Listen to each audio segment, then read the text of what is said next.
그래서 그 사람들이 어떻게 돈을 사용하는지의 모습을 보면서 자라났기 때문에 그 금전감각 마인드가 형성될 수 있는 가능성이 높다라는 거죠. 그쵸? 그래서 소비는 일부분이고요. 정말 중요한 건 뭐냐면 그 나머지 그 돈, 수입을 재산 증식에 할당을 한다는 거예요. 그래서 어떻게 하면 내가 만약에 뭐 60 정도가 남았는데 40은 소비를 하고요. 60을 넣어서 70, 80, 100을 만들 것이냐, 그 증식 방법에 대해서 굉장히 관심이 많다라는 거죠. 그리고 모든 매사를 이 투자의 관점에서, 이 투자라는 게 여러분 레버리지라고 하는 거잖아요.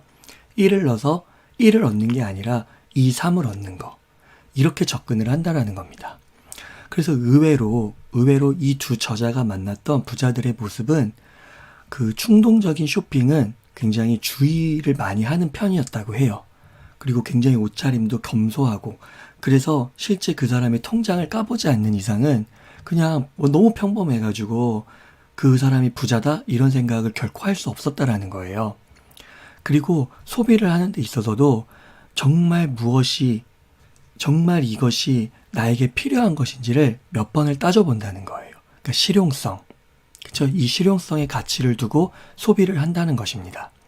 그렇게 따지다가 정말 내게 유익이 되고 도움이 되는 것이라면은 정말 큰 돈도 지불을 거리낌 없이 한다라는 거죠.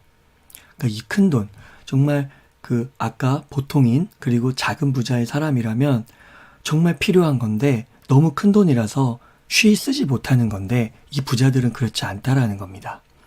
왜냐? 이 사람들의 그 시선은, 관점은 미래에 가 있는 거죠. 자산을 어떻게 증식시킬 수 있는지, 여기에 초관심, 모든 관심이 집중되어 있기 때문입니다. 그래서 이 부자들은 여러분 공부를 굉장히 가까이 해요. 가깝게는 책을 가까이 하는 것이고, 그 다음에 사람을 가까이 하죠. 그리고 인재를 주위에 두려고 합니다. 그리고 그런 좋은 팀을 꾸리려고 하죠. 왜 그렇게 하느냐?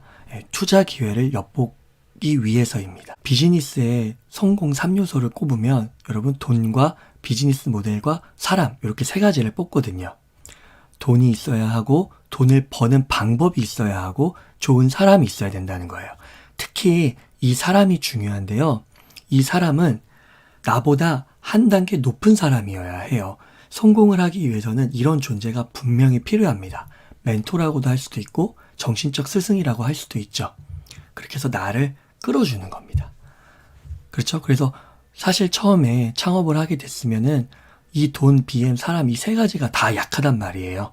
그러니까 이 자금과 인맥, 이런 모든 것들을 연결해 주는 건, 그쵸? 나보다 한 단계 높은 사람, 당연하겠죠. 나보다 더 많은 세월을 살고 성공해서 더 많은 돈을 벌었다면, 그쵸? 나랑 동시대를 살지만 더 많은 돈, BM, 사람을 갖고 있으니까 그 사람에게 도움을 받을 수가 있겠죠. 그런데 여러분, 만약 내가 계속 동년배들과만 어울리면 어떻게 될까요?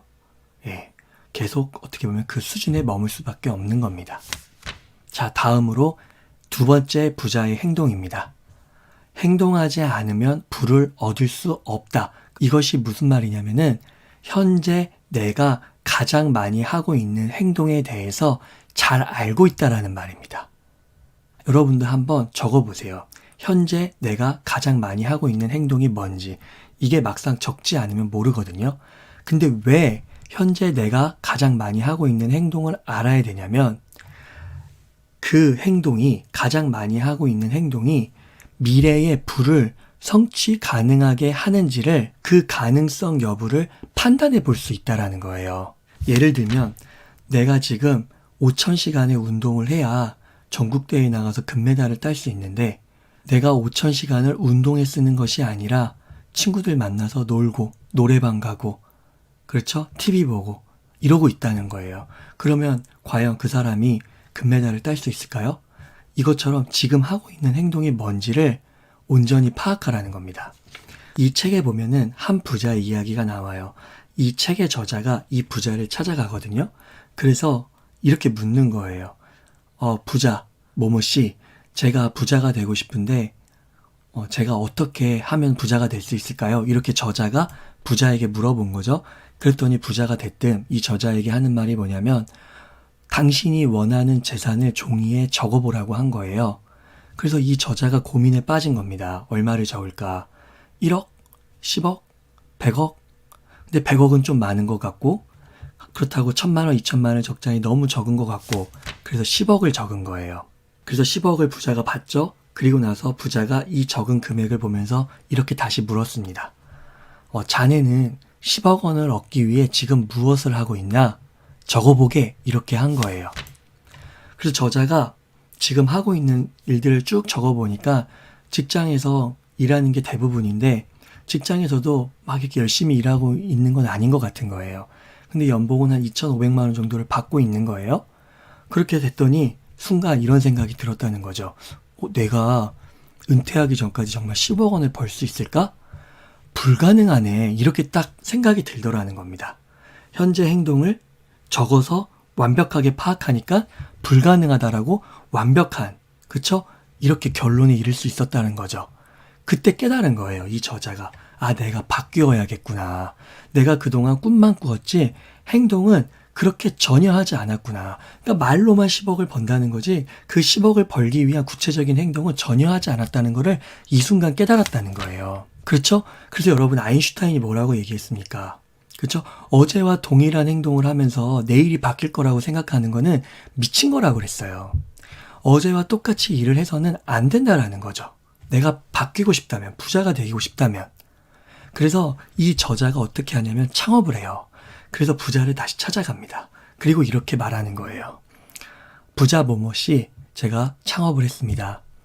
만약 이 기업이 상장이 된다면 10억도 100억도 이제 가능하지 않을까요? 그랬더니 그제서야 이제 부자가 얘기하는 겁니다. 그러면 자네는 100억 원을 벌 만한 여지가 이제야 있는 걸세. 그러니까 창업, 그게 바로 행동이죠. 그리고 거기에 엄청난 시간을 쏟고 있겠죠. 그게 바로 부자가 되는 씨앗이었다는 거죠. 그쵸? 이렇게 실제로 지금 내가 어떤 행동을 하고 있는지에 대한 자각, 현실적으로 판단을 해서 그것을 계속해서 만들어가라는 거죠. 부자의 씨앗으로요.